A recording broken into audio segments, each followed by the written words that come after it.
İçişleri Bakanlığı, Konya dahil 15 ilde 15 ayrı organize suç örgütüne yönelik geniş çaplı operasyon düzenlendiğini açıkladı.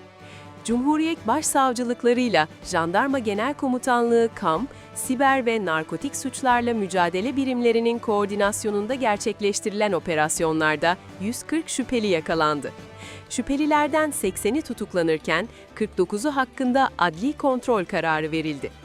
Diğer zanlıların işlemlerinin sürdüğü bildirildi.